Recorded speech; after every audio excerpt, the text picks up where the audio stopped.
Hey, everybody, and welcome to episode number 4 of Think, Change, Repeat. Today is April the 30th, 2026, and I am your host, Ashley.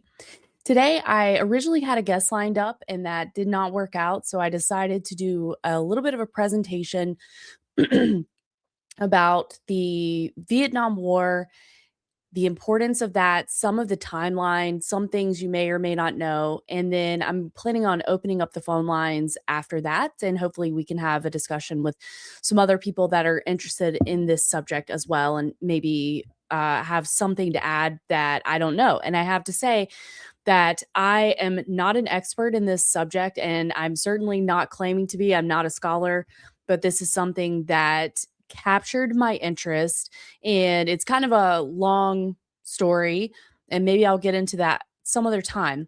But it basically was put on my radar. There was this really interesting story about a Green Beret who was involved in some dealings in North Carolina. And I happened to find a tweet that was talking about how we often hear about infiltration of the Nazis, like with Operation Paperclip and their infiltration into NASA and how they were brought into our government under the banner of secrecy. And then it turns out, though, that that is not the rare event that I originally thought that it was. And this was also somewhat used with Green Berets in the special forces. Now, again, I'm not an expert on that, and maybe we can cover that another time, but that piqued my interest and the role of Green Berets. But then it ended up being that this particular Green Beret that I was interested in, Robert Van Buskirk, had been a Green Beret in the Vietnam War.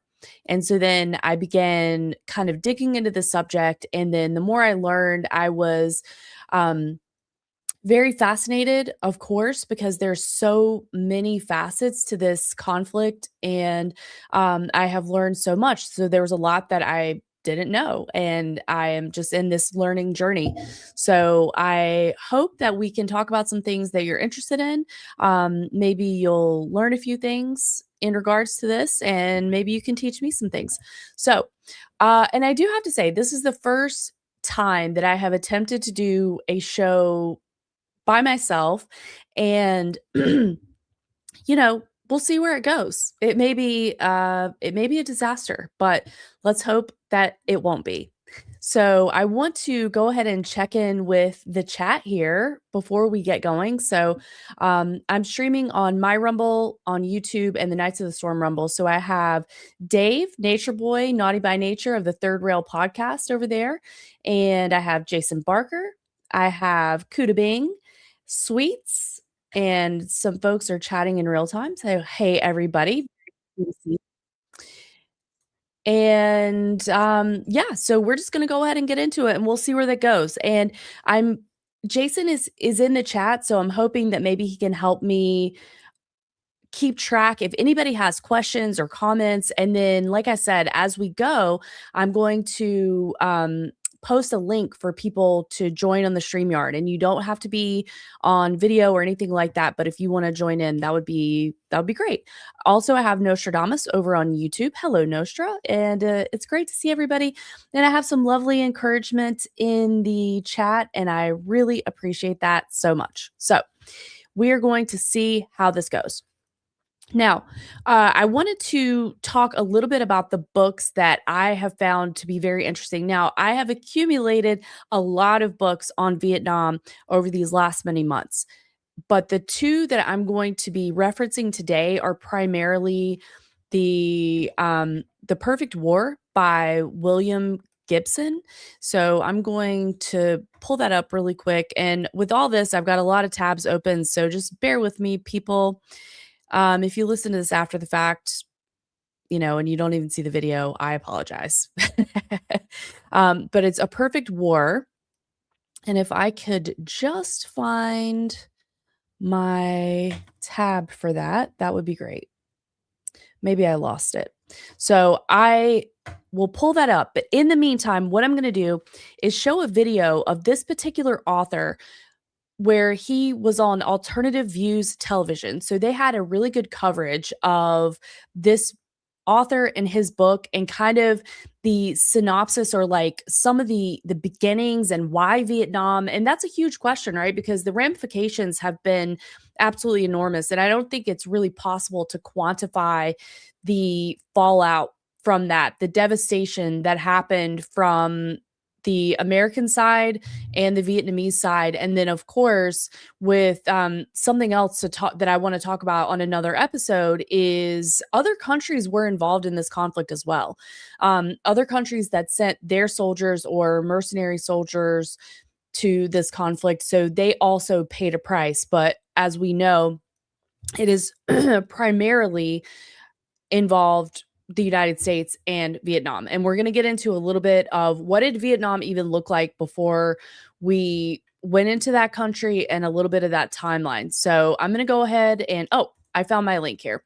So the first thing that I'm going to show is just the Goodreads synopsis, which is The Perfect War, Techno War in Vietnam by James William Gibson. So this book is was described by a friend of mine as a dire read, and I would not disagree with that.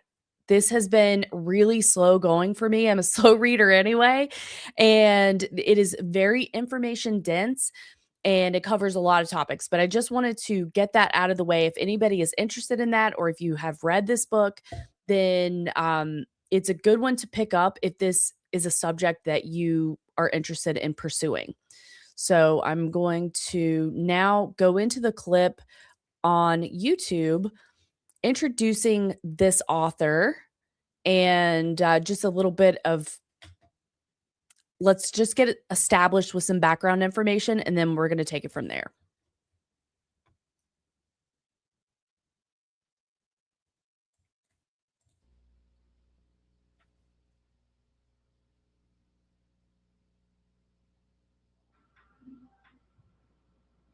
Sighting down.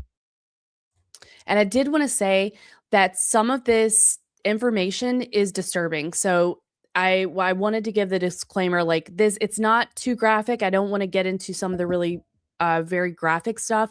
Maybe at another time I will when we're getting into the torture terror campaign that was the Phoenix program, and also there is the My Lai massacre, and that was not an isolated incident. Like there's so much to get into, but I just wanted to give that disclaimer here that some of this stuff is, you know, it's difficult to think about, and especially if you happen to be a participant or you had a family member, that can be upsetting. So I just wanted to let you know that ahead of time. On the long barrel. I wait till front and rear sights form a perfect line on his body, and then slowly squeeze the trigger. The thought occurs that I have never hunted anything in my whole life except other men. Vietnam, America's longest war, its most costly war, its first military defeat, and its most nightmarish national trauma. People are still asking, what went wrong? How and why did the U.S. get involved? Was Vietnam a tragic mistake, as liberals claim? Did the U.S. lose because of self-imposed constraints, as conservatives claim? Could we have won the war if we just unleashed the military machine and bombed the North Vietnamese back to the Stone Age? What was the cost of Vietnam, the human cost, the political cost, the economic cost to both the United States and the Vietnamese? One person who has been researching these questions for over 10 years is William Gibson, who has just published a book, The Perfect War, Techno War in Vietnam, with Atlantic Monthly Press. Bill is a graduate of the University of Texas, where he did his undergraduate work, and he got his PhD at Yale University and is now a professor of sociology at Southern Methodist University in Dallas. And we're very pleased to have you with us today on Alternative Views, Bill, to discuss your Vietnam book. This is an incredible book, Bill. If you have read a lot about Vietnam, or if you have never read anything about Vietnam, this is the one you should read, because it shows the picture from the top, from the bottom, and it gives an explanation as to what really happened there and why things happened. usually you come back with kind of an empty feeling of frustration or not really knowing, but after reading your book, you understand, which is incredible thank thing. you. And you get the emotional feeling, the impact, as well as what was happening in the mines. And these incredible stories like how the North Vietnamese were able to bring down American jets just by lying on their back and firing 45s and rifles up into the sky. But I'm getting ahead of the story. Yes, Bill, let's begin by talking about what, in your opinion, is distinctive about the Vietnam War. What brought about U.S. involvement in this ill-fated adventure? The most distinctive feature of the Vietnam War is that it was the first war in modern times to be fought from a managerial business perspective. During World War II, U.S. industry made a massive contribution to the war effort, and American military men and political leaders fully appreciated that effort. During World War II, the military partially adopted a business model of organization for their supply operation. After World War II, they began to think of combat as also a production process. The officer corps were seen not as gladiator heroes who were leading men in combat, but as war managers. In turn, the enlisted men were no longer the citizens of a nation, but they were workers. Managers and workers worked on a production line to produce deaths, and the product then was enemy body counts. So just as American society's strength, supposedly, was high technology, capital-intensive business, so too would we fight wars as high technology, capital-intensive warfare, and we would literally drive the other side bankrupt. So it's this production model of war, or what I call techno-war, that distinguishes at a primary structural level Vietnam from other warfare. So then in this way, we couldn't lose because we were fighting a small, underdeveloped, untechnical third world country with peasants, basically. Exactly. From an American perspective, if the only thing that counts in warfare is technology and economics, both in your economy and how you translate your economy into your military, then it was impossible for us to lose. It was theoretically impossible for an underdeveloped peasant economy to beat the United States. It just couldn't happen. Therefore, whenever we ran into a problem in 54 or 60 or 64, at every time the U.S. was defeated, we always thought that if we escalated to the next highest level, we would win. It's a closed system. And Bill, why was Vietnam chosen as the site for the first techno-war? There's no historical reason for Vietnam. In other words, really Vietnam as a country, as a people, as a culture, didn't really matter to the Americans. So there was nothing about the country per se to make us fight there. It was simply the time when this whole apparatus of warfare was developing vis-a-vis the time when the situation in Vietnam was deteriorating from an American perspective. Techno-war, or this production model of war, got its big push in the 50s. Because after World War II, when we had the hydrogen bomb or the atomic bomb, and then later the hydrogen bomb, and the Russians didn't, it seemed clear to us that our mastery of the world was just unsurpassed and we could not be challenged. But when the Russians had the bomb, we were in a situation of potentially mutual destruction, where they could destroy our industrial apparatus, then this made the Americans feel impotent. And so the question came is, how can we develop a form of warfare and exercise our power in the world without threatening nuclear war? And the idea, developed by Dr. Henry Kissinger, who at the time was a professor at political science at Harvard, was what's called limited war. And the idea was, because our economy was so big and powerful, we could have guns and butter and TVs and popcorn and drive-ins and hula hoops for the Americans at home, and limited war for an indefinite period of time in the third world. And because we were so much richer, we would just drive the other side bankrupt. Okay, so I hope that you found that interesting, and I think that it sounds pretty familiar, actually, a lot of what he's saying, the concept of limited war that can go on indefinitely. I think that's going to be ringing some bells for you because as we know that after Vietnam, well, first of all, the war went terribly. It was very unpopular at home. I think all of us know that, but it was one of the longest wars ever. Now, if we compare that to the war in Afghanistan, I'm not sure, and maybe the chat could tell me as far as the timeline what ended up being longer, but it was super unpopular, but they did indeed go on and on and on, even though we were facing defeat, even though these poor farmers, these peasants were giving the Americans who, as Mr. Gibson had said, a run for their money. They continued to throw resources and, more importantly, they continued to throw lives after this particular cause. Now, I wanted to get into a little bit of the history of Vietnam, how we came to be there. Obviously, he gave us a good idea, but I wanted to get into a little bit of the history of the country and then we'll take it from there. So I have my notes. And one thing that I wanted to point out to people was that oftentimes this war is associated with the 60s and the 70s. And there's a little bit of a little conflict about when this war actually won or when it ended. And I'll get into that as well. But before I do that, I wanted to show you another book that I was able to pick up at the used bookstore, and it is a beautiful book. So you can see it here, and I'll show you my actual copy in just a second. It is absolutely huge, and it is incredible because even though the content is disturbing, it is full of facts and figures from Vietnam, as well as you see here, it says more than 2,000 photographs.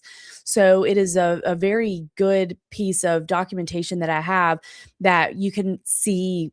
I don't know, it just drives home the point a little bit more. And then the other thing that I wanted to show you, this is very tiny font, I know that, but you can see that they put a Vietnam chronology here.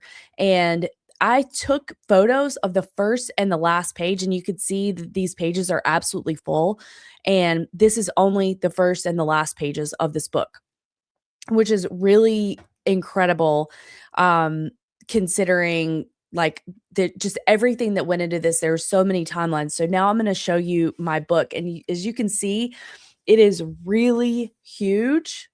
This is me holding it up as like a vest size. So this is a really giant, really heavy book, and I was really lucky to find this. But so just wanted to give you a little talk about the other book that I have. And then towards the end, when we're talking about the end of the Vietnam War, we're going to talk about how this book is a little bit conflicting with what I saw just in a general online search. So I wanted to establish that. Now, also looks like we have Karen Peterson that joined us in the chat. Hello, Karen. Very nice to have you and see you here. And so for a little background on the country of Vietnam, I should have pulled up a map. And again, bear with me. I'm trying to work on my presentation, especially doing this solo.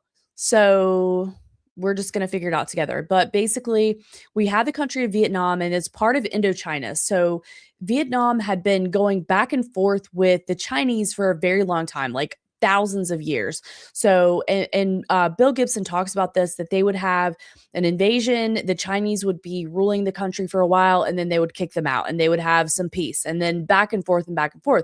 Well, eventually, the French ended up moving into Vietnam. So they started by sending some Jesuit priests and some Catholic missionaries. And this was actually would end up being important in the Vietnam War because this was really part of the base that they rounded up to be part of the cause for South Vietnam was the Catholic influence. And that was how the first president of South Vietnam, Diem, this was like sort of the people that they were able to rally and pull from. So again, I don't claim to be a scholar. I'm just trying to tell you like the basics as I see them. And remember them and understand them. So once the French were there, according to the book that I just referenced, like my giant textbook here, that it was really about commerce. So they wanted to have a footprint in Indochina and they wanted to use Vietnam for their financial benefit. And so we saw them setting up shop essentially. And then here's another thing that's probably going to sound very familiar to you. They actually had legal opium dens and opium dealers. So once again, we have the connection to the war on drugs as weapons used against us. It is literally a tale as old as time. We know that the Dutch East India Trading Company used this tactic on China, and that 2 opium wars were fought for that because some people in China did not want the opium trade or opium to be sold because of the deleterious effects that it had on the population. And then this was a similar instance that we saw being deployed by the French in Vietnam. And then of course we have an entire conversation that could be had about the heroin exposure that the American troops were exposed to while they were there. Now, there's a lot of other interesting stuff pointing to them potentially being hooked on or addicted to heroin, the opium trade, Laos, drug running lines. Like there's so much involved in this conflict. I'm not going to get into all that. I still need to do more studying on that, but I want to go ahead and get started. So that we had the French, then we ended up having World War II. So by that time, things were getting dicey for the French, and it ended up making way for Japan to attempt to take over Vietnam. So until Japan, like during World War II, but until they were officially defeated, they were kind of in control. And this was also coinciding with the rise of Ho Chi Minh, which was considered the communist leader. Now, I have in what my understanding about Ho Chi Minh is that he had spent time training in USSR and in other places in Europe, and he was associated with communists. But by the time they were trying to get the Japanese out of Vietnam, he was essentially known as a nationalist and did not really appear to have the radical communist rhetoric that he's associated with. So, again, this is something that we can have a conversation about, and I'm sure that I have much more to learn in that regard. But just to say that he was not presented as somebody who was hostile to the United States, hostile to democracy, and he was considered to be a nationalist at this point. So then we had Ho Chi Minh that was trying to rally public sentiment in order to have an independent state of Vietnam. And he even wanted to base that on the Declaration of Independence from the United States. That is not very well known. And certainly when we fought this war allegedly to prevent the domino effect of communism, it doesn't make a lot of sense. So as the kids would say, make it make sense. It doesn't. None of this is going to make any sense to you unless perhaps you are in the beneficial predator class and you don't mind sending American soldiers to the meat grinder to come back and be destroyed if they make it, destroy families, and of course, sacrifice tens of thousands of American soldiers. So now, by 1950, so March of 1950, the United States makes its first financial aid to pro-French Vietnamese. What I'm going to tell you is also going to sound familiar to what we're seeing today, which is the United States essentially funded. So when we're kicking the Japanese out and there's a resurgence of French presence in Vietnam, they fought a war with the Vietnamese. And that war was funded almost entirely by the United States, another United States proxy war that we don't hear about. So once that was very clear that the French were not going to defeat the Vietnamese. And again, I think that this is going to be familiar. If you're familiar with the Vietnamese War, then you know that the Viet Cong, or the fighting forces, they had very connected social networks. They had underground tunnels, people had bunkers, and they were trained in guerrilla warfare. Now, The other thing that I find very interesting is that Ho Chi Minh, before the conflict with the French, was actually trained and associated with the United States intelligence, with the Central Intelligence Agency. And I'm not sure if it was OSS and then the CIA, or if it was just the CIA. So that's something I need to clarify, but that he was actually trained with them. And the other thing that I wanted to say is that these people are not going to be able to compete with the Vietnamese on their home turf in some ways, because the Vietnamese were actually training in malaria infested swamps. So that is not something that most people would willingly go and train in. So these things I just find to be interesting about the reason that that country and those people were so difficult to defeat. And we're going to get into a little bit of what does defeat look like and what doesn't it look like, and like what are the metrics that we're looking at, because I think that even though this is considered one of our longest forever wars, and that people say that the United States was defeated, in some ways, yes, it was. But in some ways, the the Vietnamese people paid absolutely dearly. It was a huge loss for them as well. And their country was destroyed, never to be the same. And this was an agrarian society that was being transformed to something else, to a little bit closer to what the United States was, of having, cities and manufacturing and things like that. And I think that that sounds very familiar as well. So, Douglas Valentine, the author of the Phoenix program, has stated, and he did a really good episode with Hervoye from Geopolitics and Empire. And this was like maybe 5 years ago. This was early COVID days, if I recall. And he posits that this was really the first attempt at the technocracy, or sort of like putting out the feelers for the technocracy. And there was a lot of surveillance of people that happened there, detailed information, files kept on people, photographs, fingerprints, things like that. And while that is really nothing compared to the surveillance state that we have now, that was a lot at that time. So Douglas Valentine does feel like this was really the beginning of maybe a trial for the technocracy. And it was a transformation of a country. And it did do that. Now, I'm going to check in with the chat really quick. I see Hiker emoji in there as well. Hello, Hiker, Wally Walrus, and let's see if I have anybody else. I think that's it. I'm trying to call out people as I go so I don't miss anybody. But and there's a lot of information in the chat that I'm not able to keep up with right now. I'm very sorry. I'm still getting used to that, especially trying this solo thing. Okay. So where were we?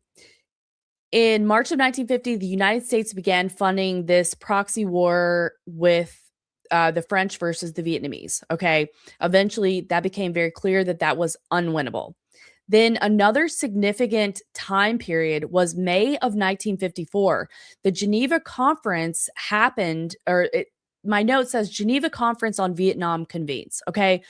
So I find this to be a really important thing, because this was also while Diem was trying to get the Declaration of Independence. He was trying to get the aid of the Americans. And of course, as we know how that worked out for him. But this was the time at this, the Geneva Conference was when these arbitrary lines were drawn for Vietnam. So there was no North and South Vietnam. And the way that William Gibson described it was that it was a checkerboard. So you had certain strongholds throughout the entire country, but it was not divided as we hear about it into a North and South. Like very clear, oh, the communists were the North and the people that wanted democracy were in the South. It really wasn't like that. There was a lot of factions. There were other indigenous people, the Montagnards, that were involved in kind of being treated as an underclass in Vietnam. They played a part, as I had talked about earlier.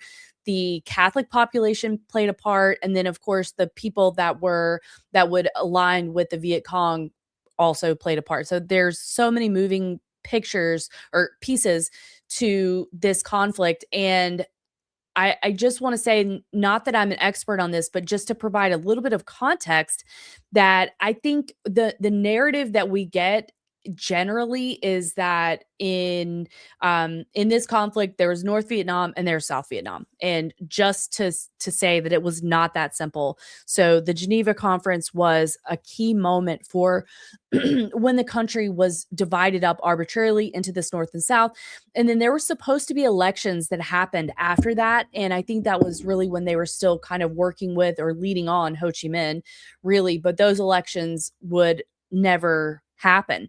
So, and the reason that I went all the way back into the 50s is because I also think that we don't normally hear about the conflict starting that soon. And I think that we know in regards to like what we're looking at, for example, in the Middle East at this time, we all, especially in this space, have an understanding that this is not happening in a vacuum, that this goes back hundreds of years, decades, thousands of years, like however we want to look at it. But there's a lot of history there. And it's no different with this situation in Vietnam. And I think that, again, as I had said earlier, we're often looking at it like in the 1960s timeframe.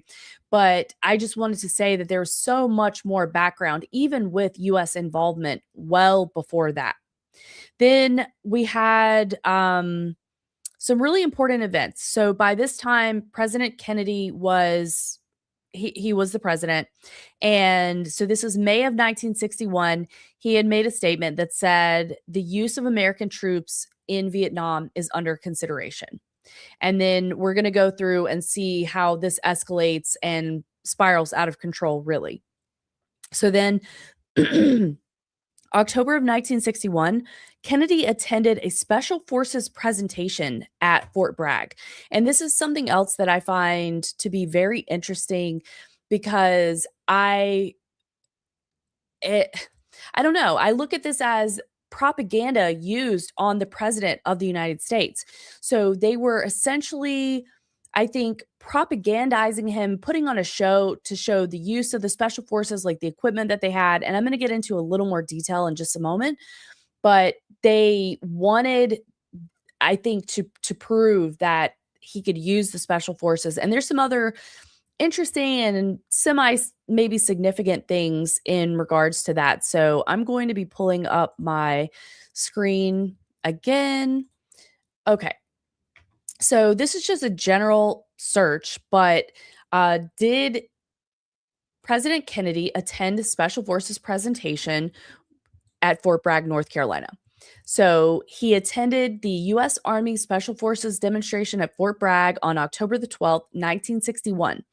During the visit, Kennedy was escorted by Brigadier General William P. Yarborough through 8 stations showcasing Special Forces skills and observed a combat readiness demonstration near McKellar's Pond.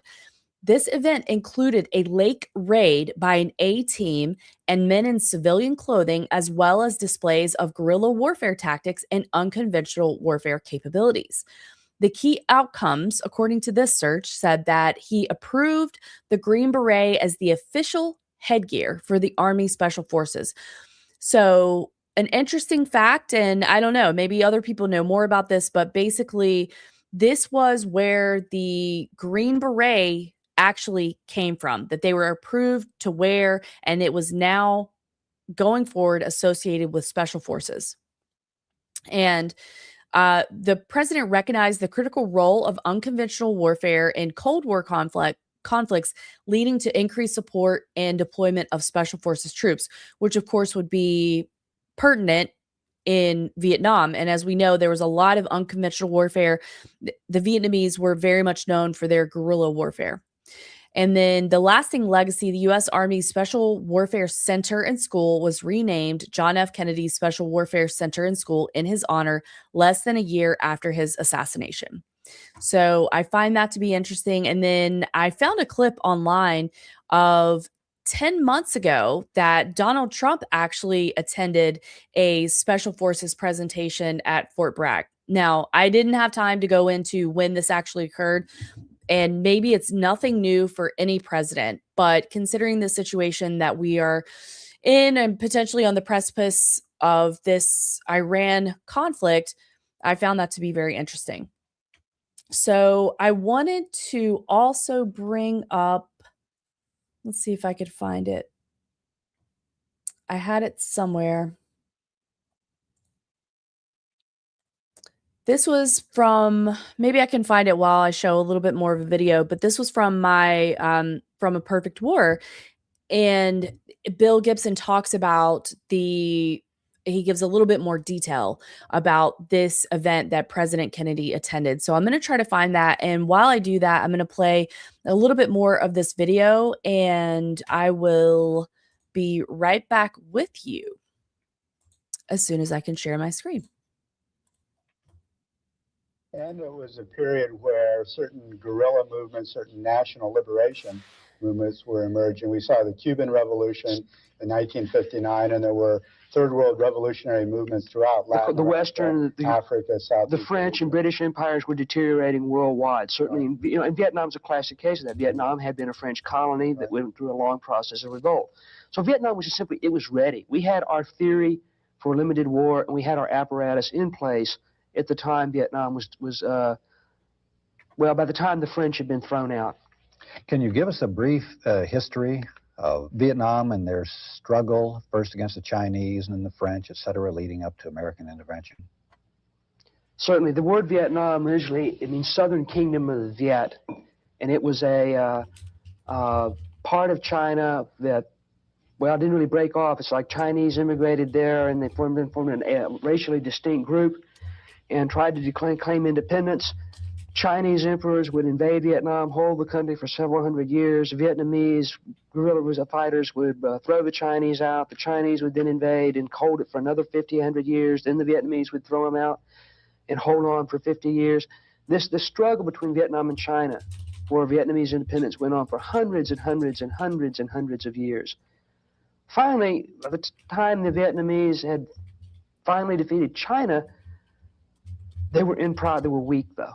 But this is the time when the West was expanding, and France was looking for a way to get to China for the spice trade and so on, and they ended up taking Vietnam. So France took Vietnam as a colony in the 1890s. Vietnamese fought off and on against the French from the 1890s on up. Oh, they just kept on fighting. But then in World War II, the communists, especially headed by Ho Chi Minh and Bo Nguyen Giap and Bay Duc Tho, organized better.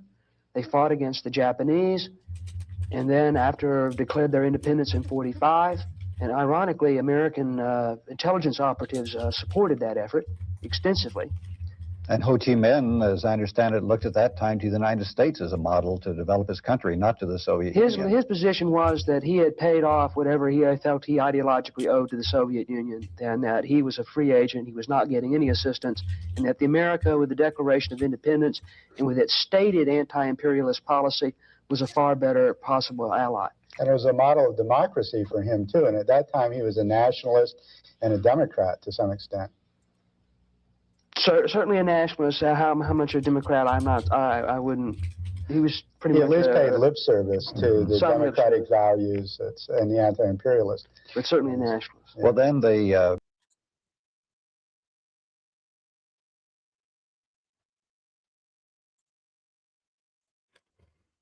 Okay, sorry about that. Y'all know I'm on the struggle bus with sharing all this stuff. So I think I'm going to leave that, and I invite you to check more out by Alternative Views Television. They have a ton of stuff. There are archives on archive.org, and they have a good amount of videos over on YouTube. So I find those to be very interesting. And I did find what I wanted to show you. So this is in my Kindle version of the book. So we're taking it back to what we were talking about with the Green Beret, the presentation that was presented for President Kennedy. So, the United States Army Special Forces prepared a demonstration for President Kennedy to persuade him that they were the appropriate instrument for limited warfare. So, of course, we have that theme of limited warfare. And then I don't think we should underestimate the influence of policy making by Henry Kissinger. We know he was super important, advised many, many presidents, and he's an important part of this. So, let's see. Former Special Forces Sergeant Donald Duncan describes the preparations made for President Kennedy's review. And I'm not going to read all of this, but I want to read some of this for y'all. Every enlisted man and officer on Smoke Bomb Hill was affected. Men were detailed to build floats. The Psychological Warfare Battalion cranked out millions of leaflets and painted huge posters and backdrops. Engineers were detailed to drive huge logs into the mud of McKellar's Lake and support them with cables. Strange equipment appeared. Mock submarines were knocked together. Speeches were written and rehearsed, rewritten and rehearsed again. Skydivers practiced jumping into the lake. Mock battles, complete with ambushes, were rehearsed. A team with a Rube Goldberg rocket belt appeared. Hundreds of NCOs, which is non-commissioned officers, spent countless man-hours picking up bits of paper along the road leading to the lake. Then it was a mass rehearsals. Oops, where am I at? Mass rehearsals from morning to night, talk-throughs, walkthroughs, and finally dress rehearsals. This had to be a real Cecil B. DeMille spectacular. President Kennedy was coming. The show itself was a great extravaganza. So the book goes into more detail. I'm not going to get into all that, even though I don't mind reading online. When I'm live, I don't mind it. But I just thought that was an interesting concept that President Kennedy was propagandized for this, because I think that most of us know that he is not known to really be an ardent supporter of becoming involved in Vietnam. And in fact, I think that some of us believe that could have played a part in his assassination.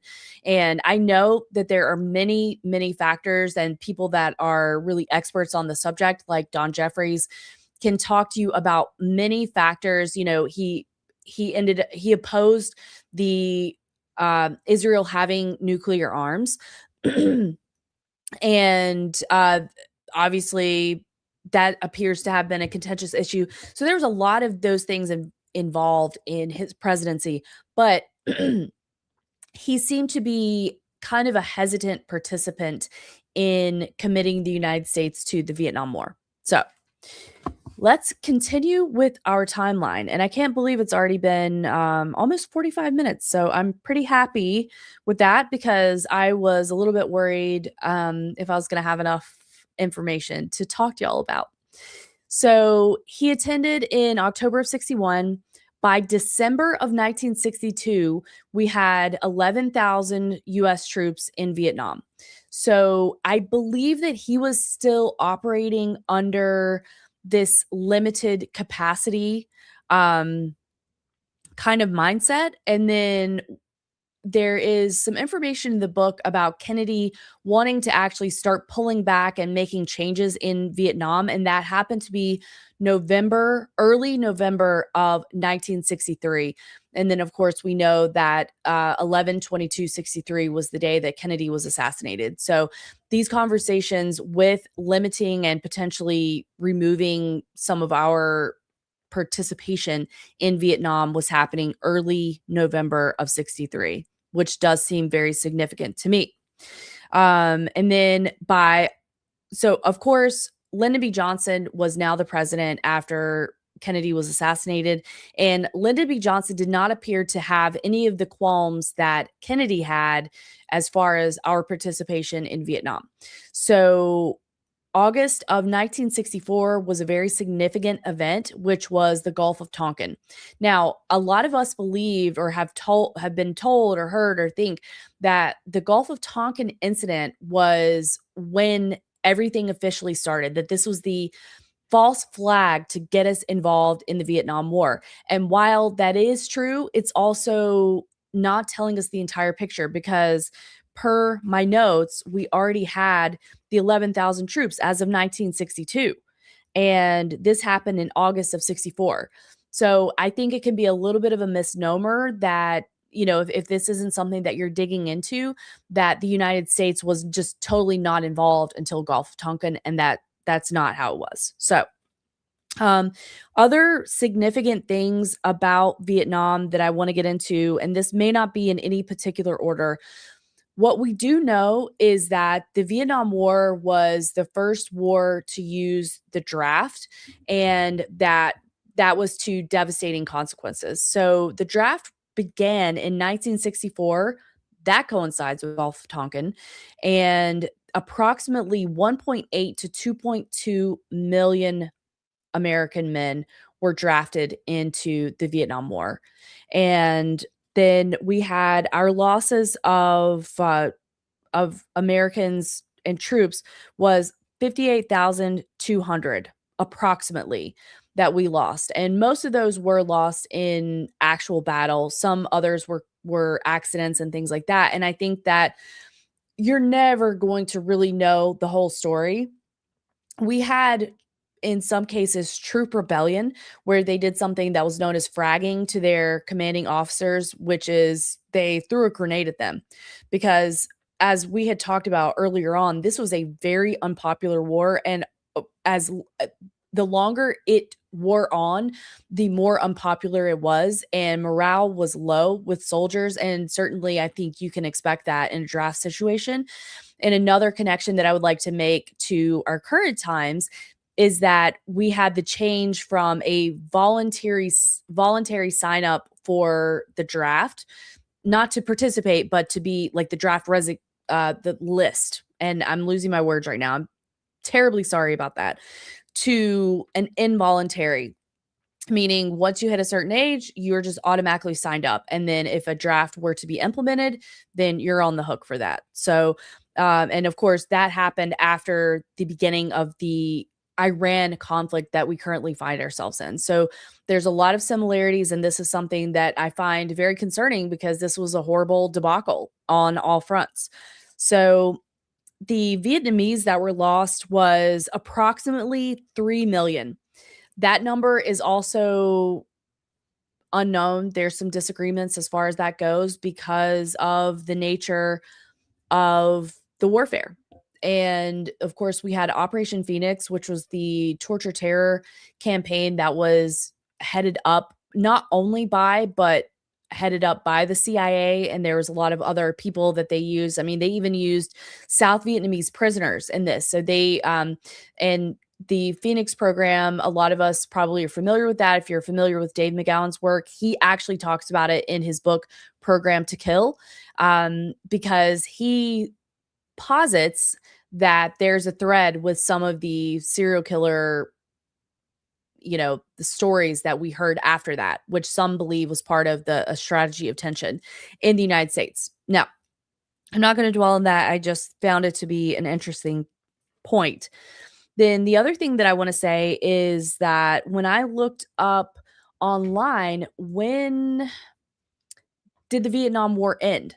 So just a general search online said that the Vietnam War ended on April 30th, 1975, when North Vietnamese forces captured Saigon, the capital of South Vietnam, leading to the unification of Vietnam under communist rule. So now I think I may have that wrong because I think in my book it actually did. Okay, so I read that as 1970 first on my online search. And then this says in my handy dandy timeline, April 1975, which is also very interesting that we're talking about this in April, the end of April here. On the last day of April, North Vietnamese tanks crashed through the gates of the presidential palace and Saigon falls. Men surrenders. Later in the year, the Pathet Leo capture Vientiane, capital of Laos, and all of French Indochina is part of the communist world. So that was obviously significant, a significant event. But I think that, again, I want to point out the amount of time that the United States, what we're told that we were involved in warfare, but the amount of time that there was actually a lot happening under the surface leading up to that point. And I'm sure that that is not surprising to anybody, but I just wanted to point it out. And then I wanted to give a little blip about the Gulf of Tonkin incident. So it occurred August 1964, specifically involving two key dates.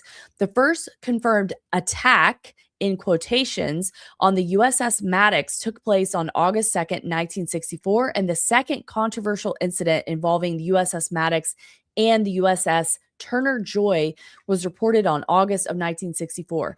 These events led to the passage of the Gulf of Tonkin Resolution by the United States Congress on August 7th of 1964, which granted Lyndon B. Johnson broad authority to escalate U.S. military involvement in Vietnam without a formal declaration of war. So it clearly was a very pivotal event and known as a false flag today because no actual attack happened to those boats. The other thing that I want to bring up is that the Gulf of Tonkin incident ended up involving Admiral Morrison, which I'm sure that most of you know this, but it's a fun fact to throw in here, was Jim Morrison's father. A very interesting connection indeed. So I think that I have laid out, there's a lot more that I could get into, but I'm close to an hour. So I may go a couple more minutes and then I want to open up the phone lines. So there's a few more things that I wanted to bring up to you that I thought were important. So we heard at the beginning of the video with, on Alternative Views TV with Mr. Gibson that this was operated as a business. And I think that I definitely think that that's a significant part of this. So, one of the things that he writes about a lot in the book is the pressure that was put on specifically the ground troops, the grunts, in order for them to have a high body count. So, at a point, it became that promotions were not necessarily easily attained. So there was a lot of room for ground troops, but there was not a lot of room for upward mobility as far as if you wanted to have a higher status in the military. And one of the focus for these people was their body count. And that was very difficult. You know, in some cases they had to divide body count after a campaign with, let's say, like the people in the air and the people on the ground, and how they even identified bodies, because this was a really ugly conflict. And we're dealing with the jungles, and we're dealing with terrible weather, and them not really being able to identify who was the actual enemy. So this was where a lot of time, if they were, and Bill Gibson said this, that if they were Vietnamese, then they were Viet Cong. So I think that there was a lot of confusion as far as who actually was an enemy. And then something that I talked about earlier is really this strong social network that the Viet Cong had. And this caused American soldiers to not be able to trust, if they saw an elderly person on the road, that they could not trust that they were not going to be informing on them.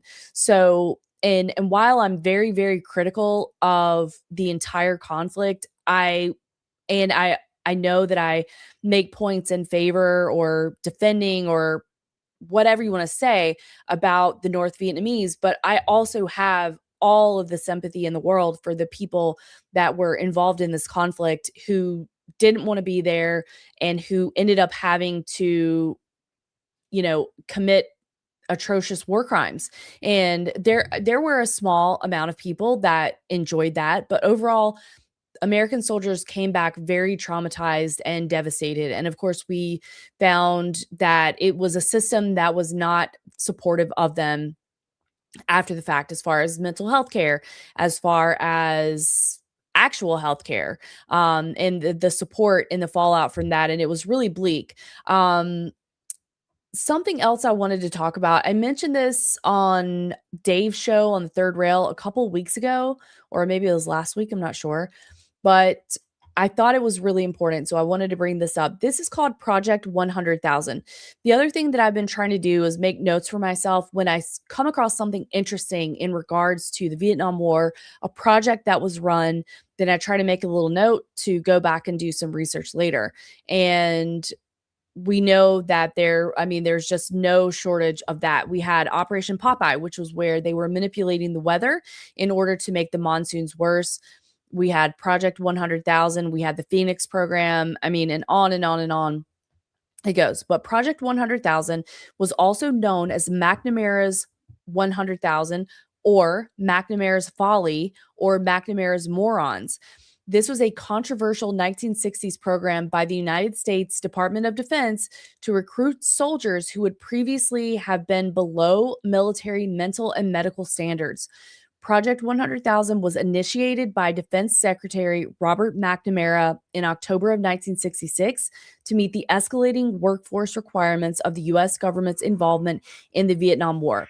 According to Hamilton Gregory, the author of the book McNamara's Folly, the use of low IQ troops in Vietnam, inductees in the project died at 3 times the rate of other Americans serving in Vietnam, and following their service had lower incomes, higher rates of divorce than their non-veteran counterparts.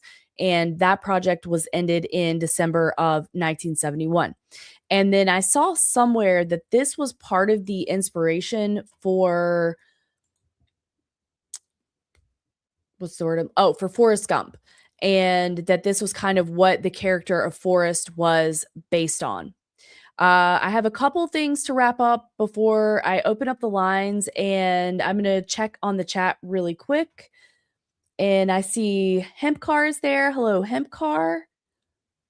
And I know I saw Wally Walrus.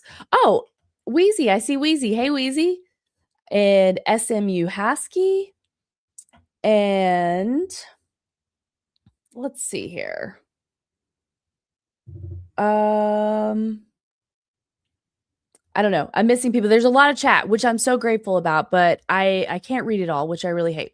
So Jason said he has the list for me. I'm going to go ahead and get the link to drop in the chat. If anybody is interested, Jason said he's sniper producing.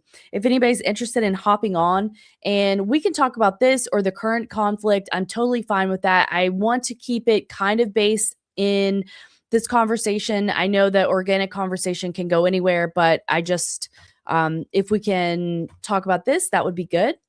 And then, so I'm sharing that link. If somebody wants to, let's see here. I'm going to pin that in the chat, pin this message.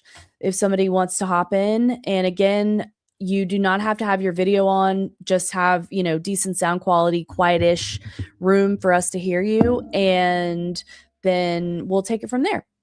So we talked about the end of Vietnam. So the last thing that I wanted to say is that, of course, there is so much more information. This is barely scratching the surface to this conflict. And as I said, I'm continuously trying to learn and get better to provide more information for y'all, to make more clear links, and like I talked about, discuss the projects and the special kind of operations that were run on this. So there's so much here. And then there's a lot of bleed over too, because we have what was happening in Laos and Cambodia, what was happening with the heroin trade. I mean, there's just so much that is so important to what we are dealing with today, but is not often associated with Vietnam. So these are things that I'm going to continue to learn about. The last thing that I wanted to talk about before Jason's in the waiting room, and I'll be right there, Jason. I wanted to talk about Vietnam in pop culture and film. So a lot of these movies I still need to watch, but I wanted to give just a little overview in case you happen to be interested in some of these movies and you aren't one of the people who have seen them. So we have Apocalypse Now, which was made in 1979, The Deer Hunter in 1978, Platoon. Everybody knows about Platoon. That was 1986. And those are considered the most influential American films depicting the Vietnam War. These films moved beyond traditional war movie tropes to explore moral ambiguity, psychological trauma, and the dehumanizing effects of combat. Platoon was written and directed by Oliver Stone, which I think a lot of people do know that. And he actually served in Vietnam. So I think that lends some credence to his experience. And so Platoon is particularly noted for its raw realism and portrayal of internal conflict within a U.S. platoon. Films like Full Metal Jacket from 1987 by Stanley Kubrick dissect the military indoctrination process, while Born on the 4th of July, that was made in 1989, chronicles the transformation of a patriotic soldier into an anti war activist, reflecting widespread disillusionment. And I think that that gives a lot of, at a high level, a lot of credence to exactly the themes that we have talked about today. Now, of course, I think we need to be aware of potential manipulation by the movie industrial complex in these films, but I think that um, they're good to bolster our understanding and to know, like, Oliver Stone was in Vietnam. He experienced this exact disillusionment and then he went on to make a film about it. So I think there's something that we can learn from that that can help bolster our overall understanding of the conflict, and then of course how it's portrayed after the fact. It also brings up Rambo. So Vietnam War films reshaped the cultural image of the returning soldier. The Vietnam vet became a symbol of trauma, neglect, and alienation, often portrayed struggling with PTSD and societal rejection. Movies like First Blood of 1982 and Coming Home from 1987 or 1978 highlighted the difficulties of reintegration, with John Rambo becoming an iconic figure of a warrior failed by his country. The 1980s also saw a wave of revenge fantasies like the Rambo series, where American forces win the war on the screen, offering cinematic catharsis for national frustration and loss. So I think that that could lend a little bit of credence to what I said, to look out for some of that movie industrial complex influence. And then I, of course, wanted to point out the last one that we had mentioned earlier, which is Forrest Gump. And that movie, of course, it covers a ton of different things, but we do see Forrest as somebody who is considered to be, although very profound and important and a deep thinker on many levels, but he's considered to be slower. And of course, he was drafted into Vietnam and he loses his best friend. So, without further ado, I'm going to go ahead and bring Jason onto the stage. And if anybody has questions in the chat, feel free, or comments, I'm going to try to catch up on that as well. And I want to thank you all for being here with me this evening, for bearing with me for really my first solo presentation. I was a little bit worried about that, and I'm going to try to continue improving whenever I do a solo show of what my presentation is for you. So please just continue to bear with me, and thank you so much. Hey, Ashley. How's it going? It's going good. What a great conversation to have tonight, because this is such a forgotten, very relevant to what's going on today. And I really just jumped in to kind of break the ice for your call-in show. And I've been pushing people in the chat to jump in and call in. But I did keep track of all the names. So can I do shout outs for you?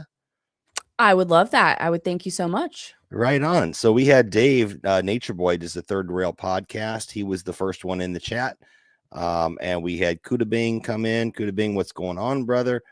Sweets gifted a sub, by the way. So thank you, Sweets, for that. Thank you so much, Sweets. Yeah. And then Doc Spoiler was in there. Nostradamus. We had Skunk Hollow Rose Gardens, which I'm really begging him, because he has intimate knowledge and experience of the area you're talking about, right? In Vietnam, he knows a lot about that, and Korea, and all that whole Asian, Pacific Asian area. Dustin Helm was in there. Karen R. Peterson popped in. Hiker emoji. Good to see you, Hiker. I'm glad that we met Hiker. I think I met Hiker through Troubled Minds Radio. I think that's where I met Hiker, but Hiker's been a loyal listener and shares our stuff. It's really great. Wally Walrus is in there. Smuhaski, Be My Valentine in there. Hempcar, What is Truth? Wheezy, I promised you, I've been meaning to add you to the website, but Ashley will tell you I'm very lazy about updating the website, but you will be added, I think, tonight. I am going to stay up tonight till it's done. But now that that's done, the shout outs for the live chatters. Okay, there's more people in that watching. That's just who's participating in chat. Yeah, it's a relevant topic today because we're getting into another quagmire, right?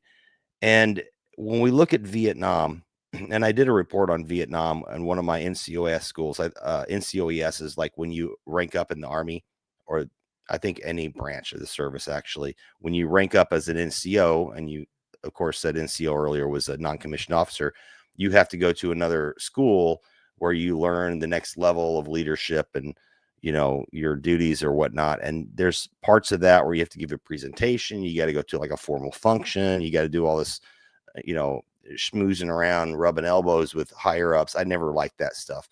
But part of it was to give a class on something where it may be something you know nothing about, but you have to get schooled up on it. And the point of the matter is that you have to teach it like you knew it, like you knew it for your life. So you have to be convincing and stuff like that. And I took that stuff seriously. So the Vietnam thing was something that I had to do on my second NCOES school. And I talked about the engineer corps because I was in the engineer corps at the time and our role in Vietnam. And I didn't realize how early we were in there and how we're still in there today. To this day, we still have people, boots on ground, in Vietnam. And people don't know that because the infrastructure we built, we still maintain it and sustain it. Now, we may keep a very small presence there. It may be contractors, whatever, but it's still American boots on ground there.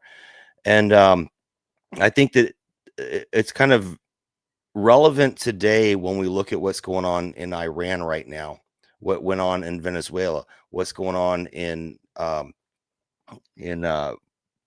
crap, anywhere you can think of, right? Vietnam was not a declared war, but it was such to the effect that we had to have a draft. That is kind of monumental. There was no declared war. I think there was no declared war since what, World War II, right? No declaration of war. I think so. Somebody correct us in the chat if that's wrong, but I believe so. I'm pretty sure that that's the case. It was declared as a police action. A police action. Well, what are we, the world police? America, F yeah, right. But anyway, that kind of set the stage for everything that's happened since then. And if we take a look at what happened in Iraq was kind of a quick one and done thing the first time in Iraq. That was actually a pretty well run thing. We went in there, blitzkrieged it, took out Saddam, all that other good stuff, and then we were out of there. That was actually the way war should be done, even though that wasn't really a war. It was not an actual war, and there was no weapons of mass destruction. There was nothing like that. Capability, they say, capabilities, whatever. The thing is, at least we were in there and out of there. But then Afghanistan comes along, was like an extension of the second Iraq war. And then this just is a quagmire that goes on for 20 plus years. There's no declaration of war. We didn't get to a draft point. We did get pretty close because after the first Iraq war, once they didn't need the soldiers anymore, they were offering people like an early out, like an early retirement to cut down numbers to save money. And then all of a sudden we go back to war, and now they're starting to let people in with like face tattoos and, all kinds of things that would normally disqualify you. So, and going back to your Forrest Gump reference, if we do get to a point now without a declared war that we initiate a draft, it's not going to be very pretty. And I've talked about this on a couple other shows. They're going to have to lower the standards or lower the bar so far, because right now, I mean, all you got to do is just watch commercials on TV. You'll see that, 9 out of 10 kids are obese. 9 out of 10 kids are starving. 9 out of, like, I don't know what it is, but all I know is that only like about 0.1%, or I'm sorry, 0.5%, half a percent. I think it's 1 or 2% of people physically qualify.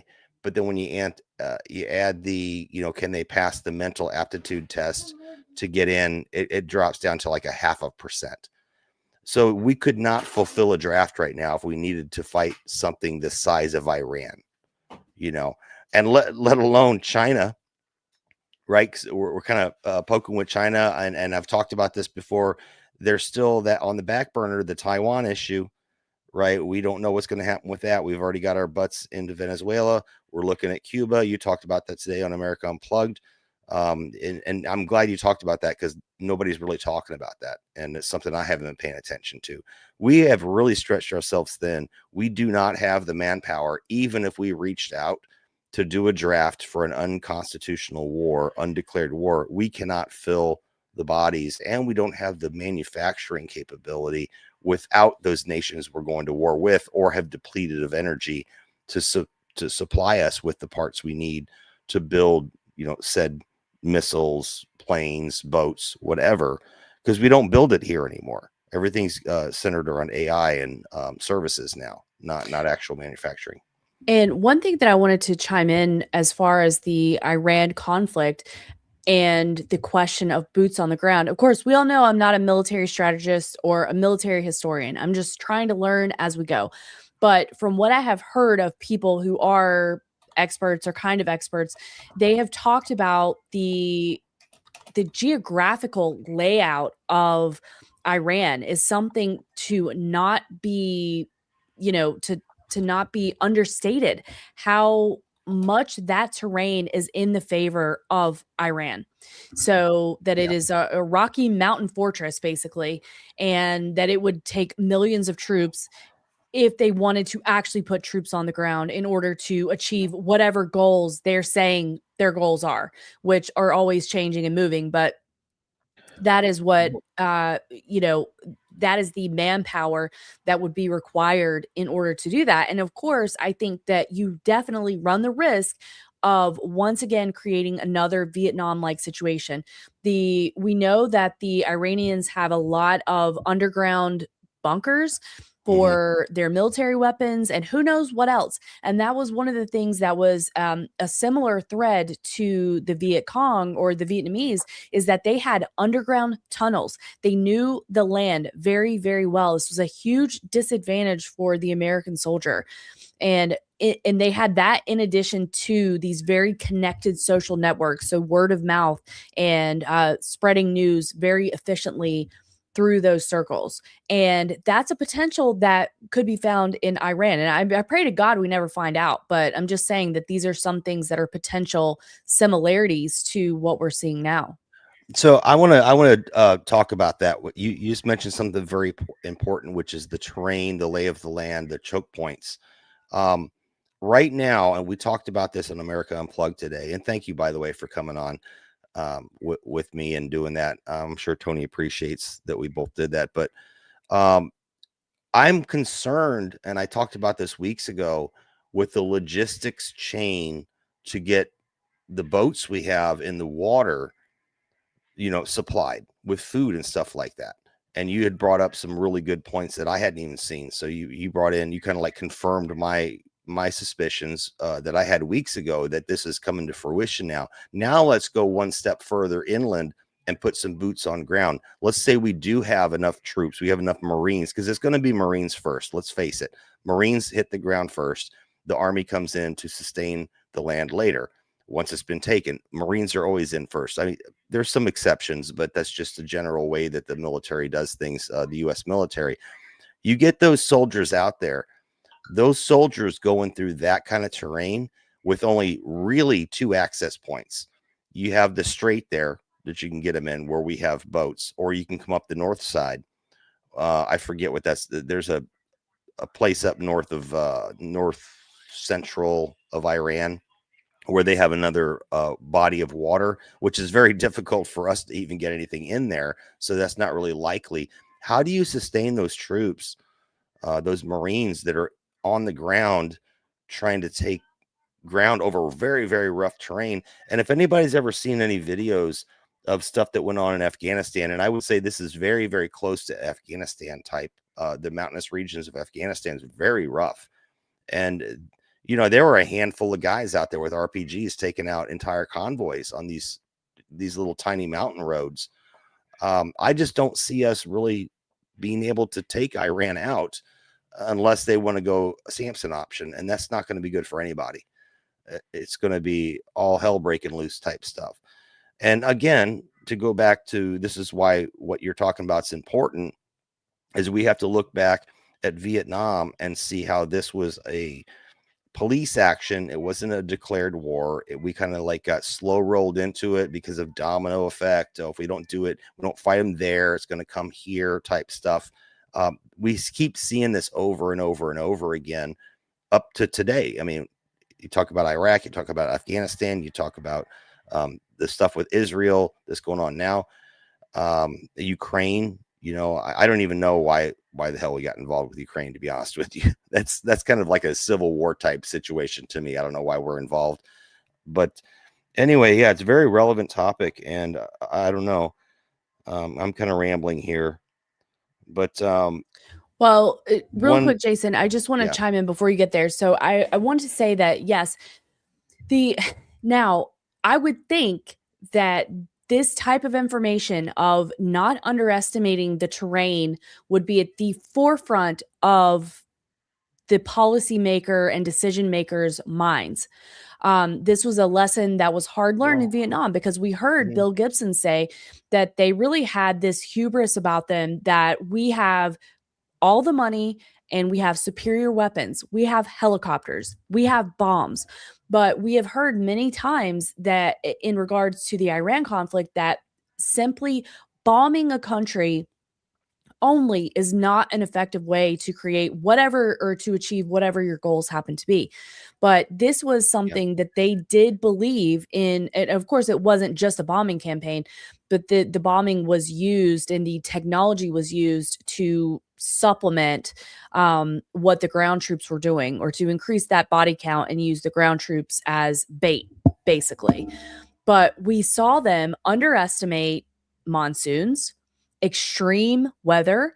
We saw them at sometimes, and I think that they learned their lesson, but in that video clip that I was playing, that Bill Gibson talked about how they could lay on their backs and shoot up, and they would be able to hit some of the helicopters and planes and things like that. yeah. So there's examples of the terrain in their hubris, the policymakers or the war runners or war managers is what Bill calls them. But the war managers underestimated the terrain and the people and the weather, and how things like a monsoon is going to affect your ability to even run a helicopter, or how that their communications were heard and understood and listened to by the Viet Cong. Like all of these things that were underestimated, I would think that that would have be a lesson learned for now. But what I wanted to say is that I think the idea of an idiotic administration, of a reckless administration, of an administration wrought with folly, that is some of the, like we talked about today on Tony's show, these associations with incompetence. Oh, they just are doing it from incompetence. So I'm fearful that we could see some similar things play out if they decide to continue to pursue this Iran conflict. So I want to tell you something from firsthand knowledge, right?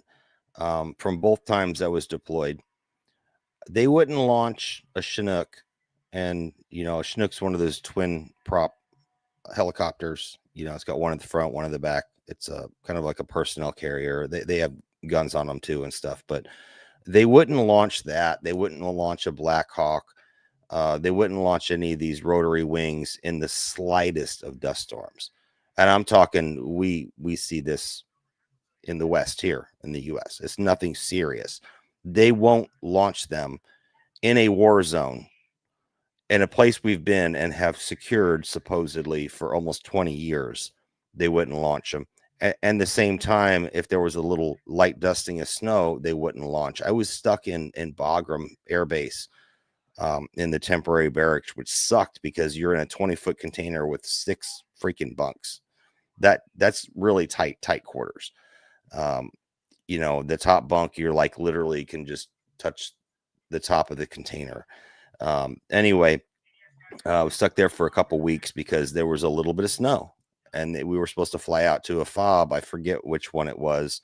Me and Skunk will talk about it later, I'm sure, because I'm sure he knows. But no, if they won't fly in those conditions in a place that we supposedly have had control of for 20 years, no, they're not going to be able to go into this hardcore situation. It's going to have to be done from the sky with drones, but that doesn't secure the property. You have to go in there on foot. And the land is like, it's almost 3 times the size of Iraq. It is humongous. Yeah, it's huge. Yeah, it's absolutely huge. And then the other thing I wanted to say was, I had some, I was taking notes. You know, when you do a show, I take notes, actually. I do. The who is the enemy thing is very important, because who is the enemy is kind of the gray area that they want to stay in. They want to stay within. They use this magic word terrorist, which could be anybody, right? It could be anybody. And I think that we had the same thing back in the Vietnam era, which is the enemy is the person who would go along with the communism domino thing, right? And you could just pretty much assign anybody as the enemy. And then you gear people up and you ramp them up. And I have a point after this, one last point. And I don't know if, do you have anyone else backstage waiting to come on?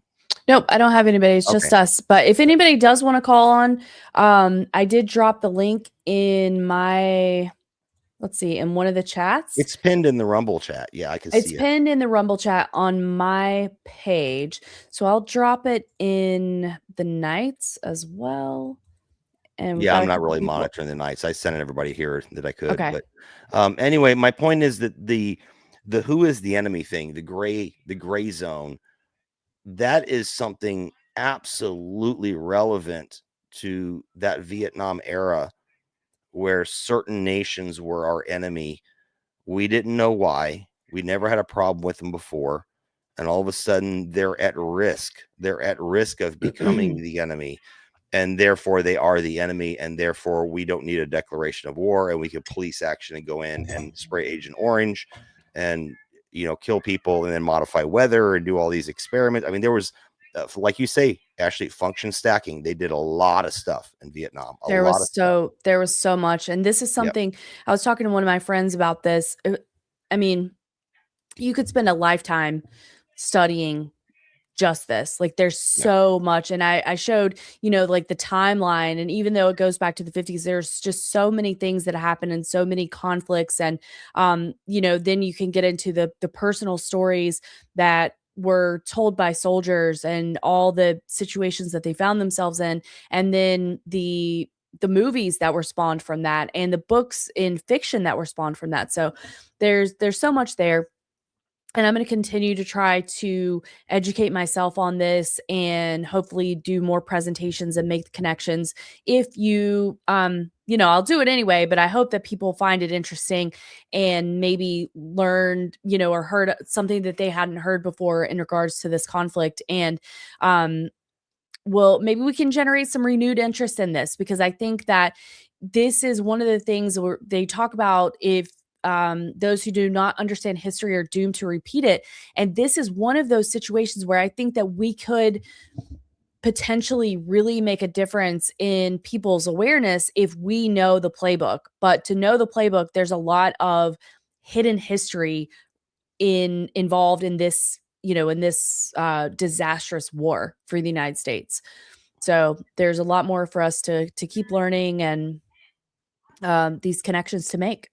Oh, absolutely. And I think Don Jeffries might be a good one to have on to dive a little deeper into this, over the similarities between how Vietnam unfolded, because that really was a monumental, like a landmark in how our policy works, where we went from declaring a war, you know, needing to have a false flag, if you want to call it a false flag, or an event, and then declare a war and then go to war.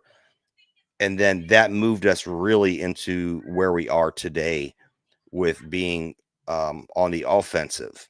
And I understand that we have allies that we've made, and we position bases out there to be their police, but really it's us being offensive. So, you know, sometimes they say the best defense is a good offense and the best offense is a good defense, right? We are definitely on the offensive, and it's been that way since after World War II.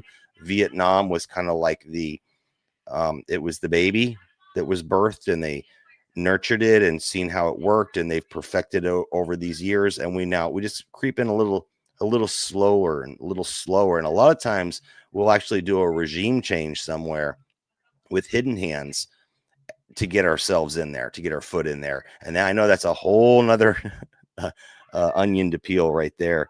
But the who is the enemy thing, that people need to be very, very careful, because as we get more and more globalized, the who is the enemy thing, the gray zone, you could be the enemy tomorrow. And that's where I'm starting to see it come, like our chickens come home to roost. The security we've pushed out internationally has now come home as our protection method, but it's really our babysitter. And you could easily be the enemy tomorrow.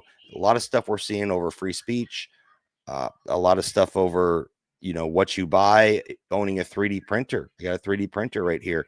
And there's a lot of things that could flag you. And people have already been put on the FBI watch list and the no-fly list and stuff like that without even knowing why. So you think that the people in Vietnam knew why we were coming over there to fight? They had no freaking clue. It was some I other don't know. agenda.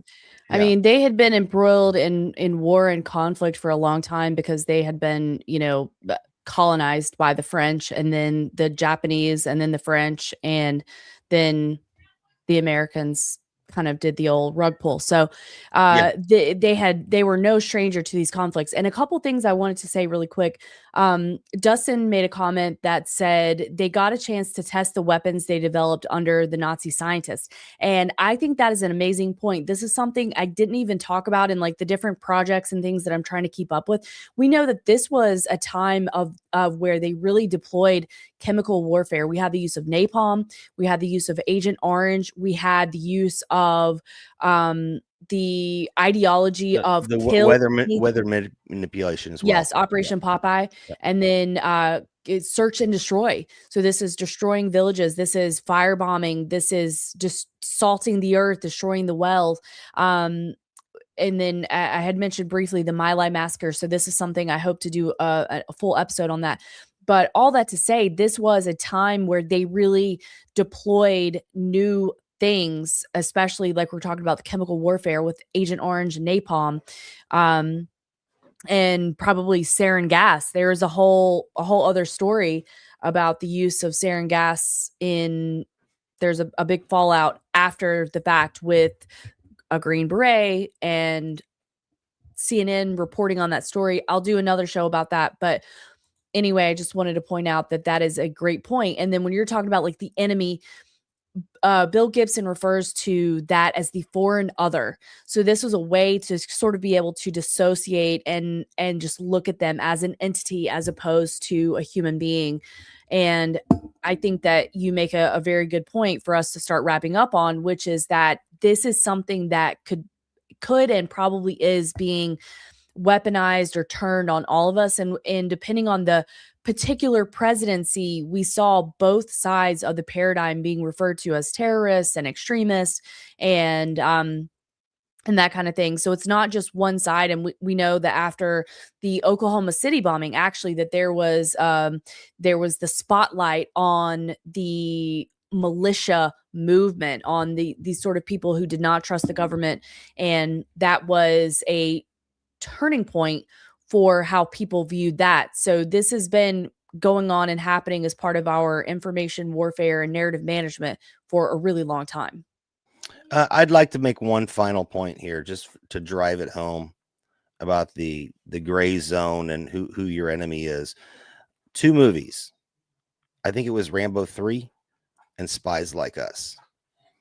In both of those movies, we referenced the Taliban as our allies, that we made them, but they became our enemies, right? And later on, when people forget and they haven't seen these movies, sorry for the noise, my grandson's still in here with me today. So but no, we actually go abroad looking. We don't look for enemies to destroy anymore.